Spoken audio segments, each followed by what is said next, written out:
Bienvenidos a la clase práctica de elaboración de una nómina paso a paso. Me llamo Iván Ruiz de Alegría Carrero y soy el formador en gestión laboral del Máster en Recursos Humanos. Bien, vamos a estudiar y vamos a enseñar el caso práctico que se contempla en el módulo 1 del manual 1, es el ejemplo 1. Bien, lo primero que tiene que hacer el alumno cuando va a desarrollar una nómina es fijarse concreta y detenidamente en el supuesto de hecho que se nos enuncia. De esta suerte, en este ejemplo, apreciamos los siguientes datos que han de ser considerados de nuestro interés. En primer lugar, los datos identificativos de empresa y trabajador. Dentro de los datos de la empresa, lo más importante a destacar es el grupo de cotización. Como bien saben los alumnos, los grupos de cotización 1 a 7 de Seguridad Social son de cotización mensual. Los grupos 8 al 11 son de cotización diaria. ¿Esto qué significa? Pues que los grupos de cotización mensual, si el trabajador no es alta o baja en el mes, supondrá que cotizan 30 días al mes. Los grupos de cotización diaria, 8 al 11, supondrán que el trabajador cotiza por los días naturales del mes. En el supuesto práctico que nosotros vamos a estudiar, el grupo de cotización es el grupo 5, quiere decirse que es de cotización mensual. Aparte vamos a mirar, o vamos a observar en el supuesto, si tiene alguna incidencia a destacar. De su lectura podemos deducir que la única incidencia que tiene en este mes es la realización de horas extraordinarias y en ningún caso tiene un supuesto de alta, baja, incapacidad o cualquier otra situación especial que tienen ustedes recogidas en el módulo 3 del manual. Bien, el primer paso que tenemos que hacer para hallar la nómina es transcribir los datos de empresario y trabajador en el encabezamiento de la nómina.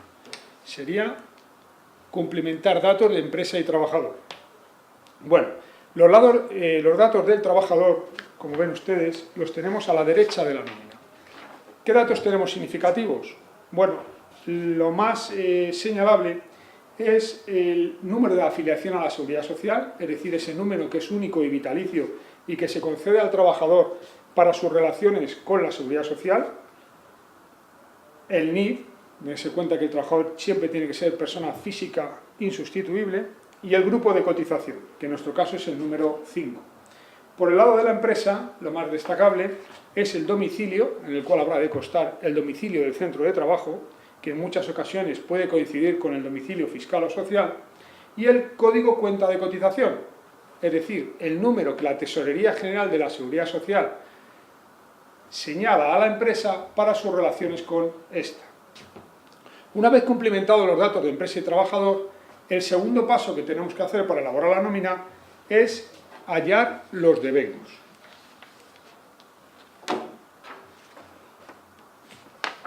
En este momento el alumno en ningún caso debe plantearse qué conceptos tributan o no tributan, qué conceptos cotizan o no cotizan, porque lo que estamos hallando en este segundo paso es los devengos, es decir, el importe íntegro de cada una de las percepciones salariales y extrasalariales que recibe el trabajador.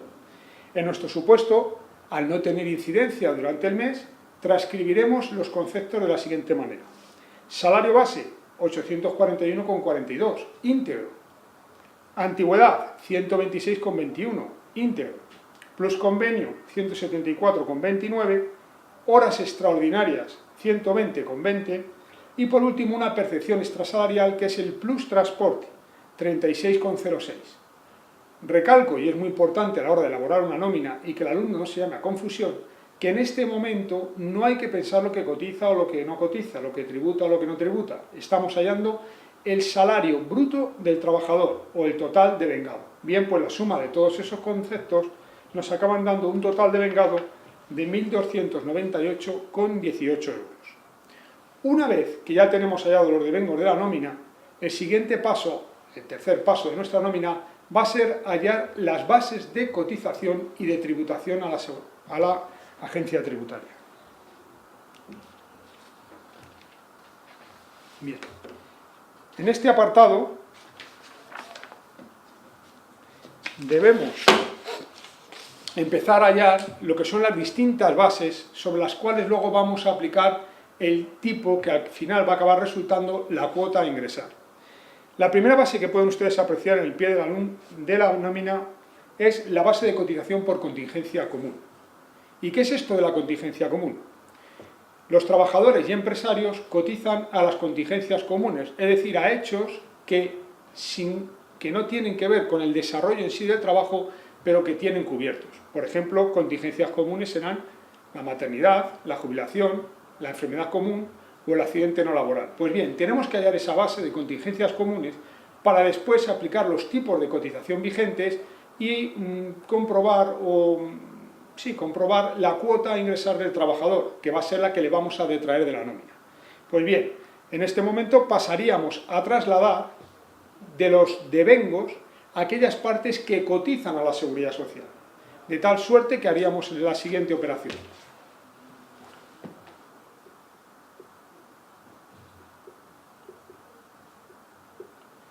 En remuneración mensual vamos a transcribir o vamos a arrojar todos los conceptos que pagamos al trabajador ese mes y que cotizan a la Seguridad Social. En nuestro supuesto práctico tenemos un salario base que cotiza a la Seguridad Social en su integridad.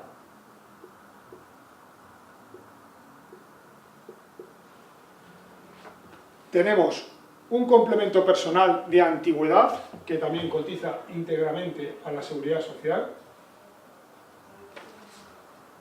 Y por último tenemos un plus convenio, que también cotiza íntegramente a la Seguridad Social.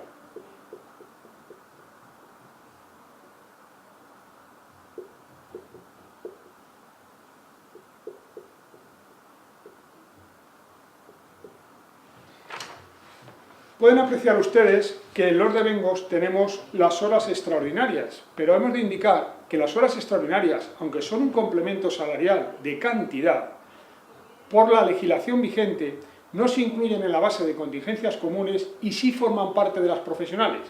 Quiere decir que las detraemos para hallar la base de contingencias comunes. En este sentido, ¿qué más tenemos que detraer de los devengos? Pues bueno, tienen ustedes ahí una percepción extrasalarial, un plus transporte. Las percepciones extrasalariales, por su naturaleza, son aquellos conceptos que abona el empresario por los gastos o molestias, entre comillas, que puede ocasionarle al trabajador el ir a prestar sus trabajos. Por ejemplo, el plus transporte, ¿por qué se abona? Pues se abona un plus transporte por los gastos que tiene el trabajador desde su domicilio al centro de trabajo. Todas estas percepciones extrasalariales, en principio, no son salario, en principio en final. Y la ley establece una serie de topes a los efectos de que, superadas esas cuantías, pasarán a cotizar a la Seguridad Social. Tenemos que ver entonces, por tanto, cuál es el tope que tiene el plus transporte. El plus transporte tiene a efectos de cotización a la Seguridad Social todo lo que exceda o sea mayor al 20% del indicador público de renta de efectos múltiples, el IPREM. En nuestro supuesto abonamos al trabajador un plus transporte por 36,06 euros, es decir, el indicador público de renta de efectos múltiples es un importe que multiplicado por el 20% da 106,50. 106,50 está por encima de los 36,06 euros que damos al trabajador, o que abonamos al trabajador, perdón, en cuyo caso ese plus transporte en nuestro supuesto práctico está exento y por lo tanto no forma parte de la remuneración mensual.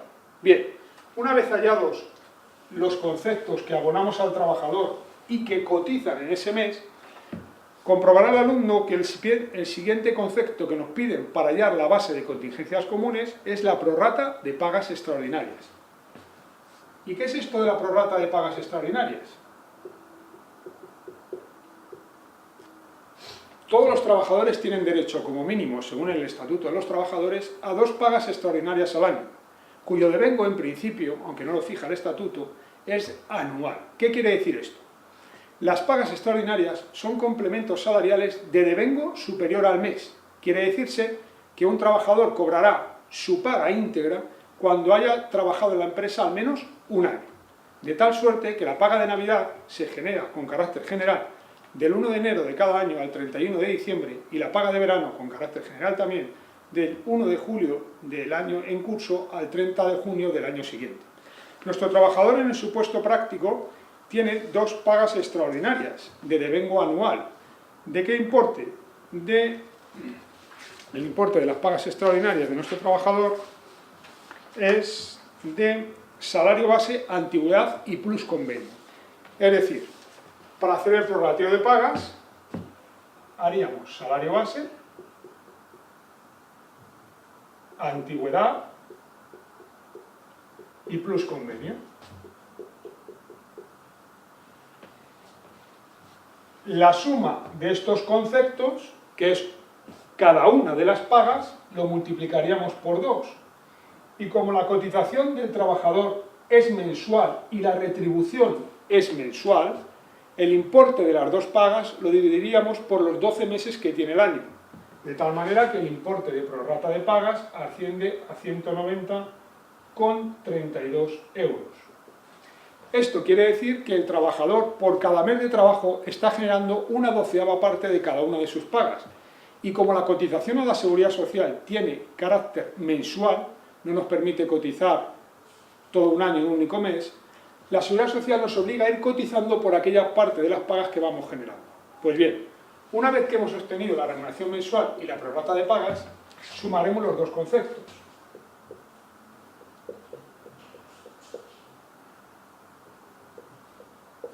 Y acabaremos obteniendo la base de cotización por contingencias comunes, que en nuestro caso arroja 1.332,24 euros. Bien, una vez que el alumno ha hallado la base de cotización por contingencias comunes, el siguiente paso que tiene que dar para elaborar la nómina es un paso de comprobación.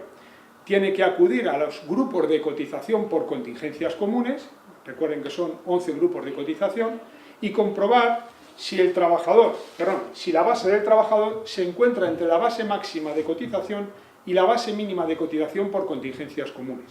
En nuestro supuesto, un trabajador del grupo 5, la base obtenida en la nómina se encuentra entre la base máxima, 3.262,50 euros para este año 2012, y la mínima, 748,20. Por lo tanto, la base es correcta. Y continuamos elaborando la nómina. El segundo punto de la nómina para hallar es la base de cotización por contingencias profesionales. Esta sería la primera. La segunda sería la base de cotización por contingencias profesionales. La única diferencia que existe entre la base de comunes y la base de contingencias profesionales es si el trabajador ha realizado horas extraordinarias durante el mes de devengo. ¿Nuestro supuesto ha realizado horas extraordinarias? Sí, ha realizado horas extraordinarias por importe de 120,20 euros. Quiere decir esto que la base de contingencias profesionales será igual a la base de contingencias comunes, 1.332,24, más las horas extraordinarias, 120,20. La suma de los dos conceptos arroja la cantidad de 1.452,44 euros. Bien, una vez obtenida la base de contingencias profesionales, el siguiente paso que tiene que dar el alumno, al igual que ha realizado en la primera base, es comprobar si la base de contingencias profesionales se encuentra entre el límite máximo de cotización por contingencia profesional y el límite mínimo de cotización por contingencia profesional. Es hecho importante o distintivo que la base de contingencias comunes tiene 11 grupos de cotización, mientras que para la base de contingencias profesionales solo establece la ley un tope máximo, que para este año son 3.262,50 euros, y un tope mínimo, que para este año son 748,20, para cualquier trabajador independientemente de su grupo de cotización por contingencia común. En nuestro supuesto, 1.452,44, se encuentra englobado entre el tope máximo y mínimo, por lo tanto nuestra base de contingencias profesionales es correcta. Continuamos elaborando las bases. La tercera base que nos pide la nómina es la base por horas extraordinarias. Las horas extraordinarias no solamente sirven para hallar la base de profesionales, como hemos introducido aquí, sino que además cotizan adicionalmente a la Seguridad Social. Por lo tanto, la base de horas extraordinarias serán 120,20. Y la última base que debemos hallar en la nómina es la base sometida a retención, porque, estimados alumnos, las nóminas sirven para dos cosas importantes, permítanme los términos llanos. El primer hecho importante es para cotizar a la Seguridad Social y el segundo importante es para hacer pagos a cuenta de nuestro impuesto de la renta de las personas físicas. ¿Qué someteremos a retención de nuestra nómina? Bueno, pues en principio se somete a retención todo lo que me abonan ese mes. Existen cantidades o conceptos que están excluidos de la retención, como pueden ser el kilometraje y las dietas, hasta ciertos topes, pero en principio, y en nuestro supuesto práctico, todo el importe que le abonamos a ese trabajador en el mes de enero está sometido a retención y por lo tanto la última base equivaldrá al total devengado o salario bruto del trabajador.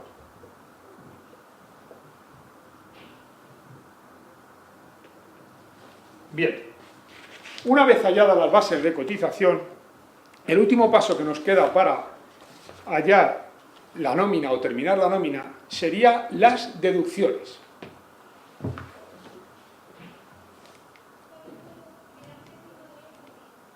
Bien, repito, devengos, bases y ahora vamos a hacer bases por tipos igual a cuota. Y empezamos con las deducciones que tiene nuestro trabajador en nómina.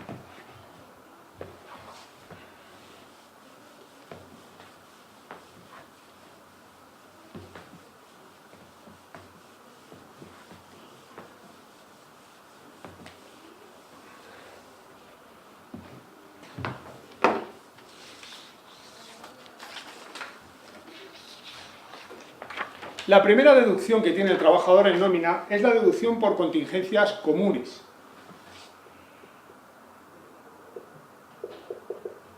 Las deducciones a la Seguridad Social, los tipos de cotización, a la Seguridad Social, quedan fijados todos los años y desde hace algunos años se mantienen vigentes. En principio, las contingencias comunes tienen una cotización para el trabajador del 4,70% sobre la base de contingencia común.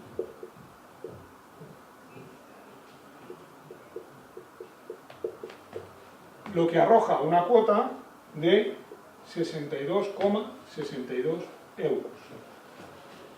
La siguiente deducción que tiene el trabajador en la nómina es la cotización por desempleo. Es importante que sepan que la cotización por desempleo sí varía en función del contrato indefinido o temporal del trabajador. Los contratos temporales siempre tienen cotizaciones por desempleo más elevadas. En nuestro supuesto, el trabajador tiene un contrato indefinido.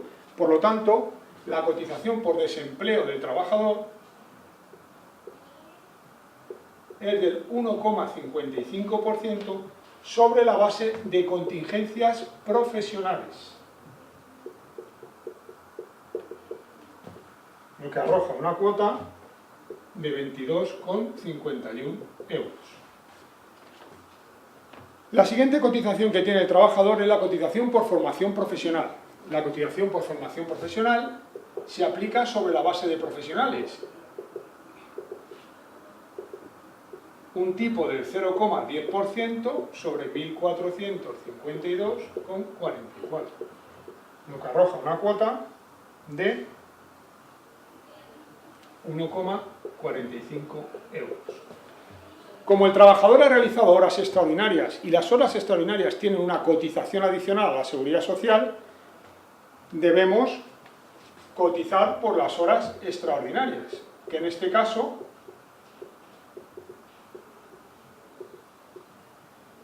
son horas extraordinarias voluntarias y cotizan al 4,70% sobre el valor de las horas extraordinarias,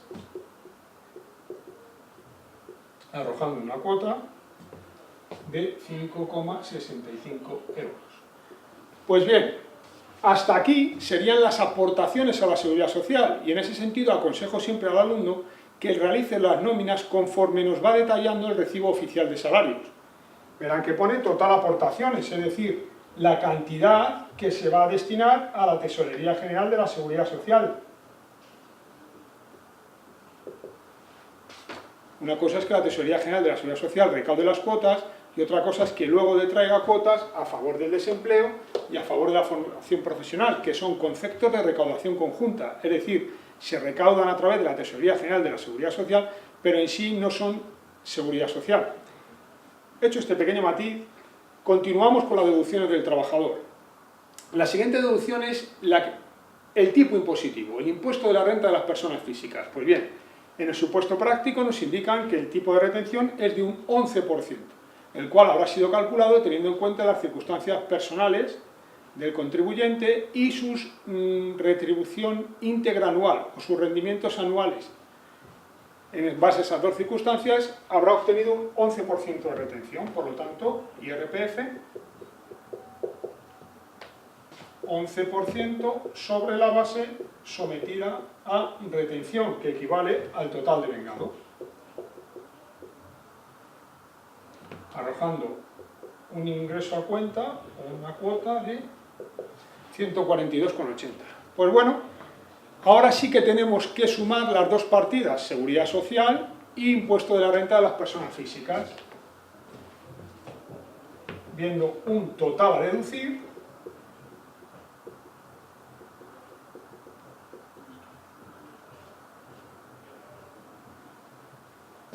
de 235,3 céntimos de euro.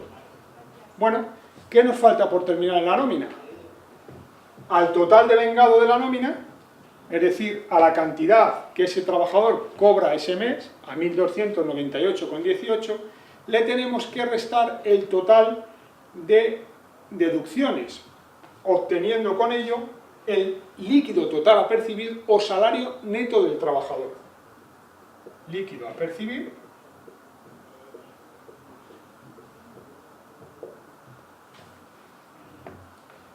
$1.063,15. Bien, hasta aquí la elaboración de una nómina. Recuerdo que los pasos más importantes para elaborar una nómina son: primero, fijarnos en el enunciado de los hechos y ver si el trabajador tiene alguna incidencia significativa ese mes. Segundo lado, cumplimentar los datos de empresario y trabajador. El tercero, hallar los devengos, importes íntegros, sin cotizaciones, sin ponernos a pensar si cotiza, si tributa o si no tributa. Tercer paso, hallar las bases de cotización y de tributación. Y cuarto y último paso, hallar las deducciones y con ello el salario neto del trabajador. Muchas gracias.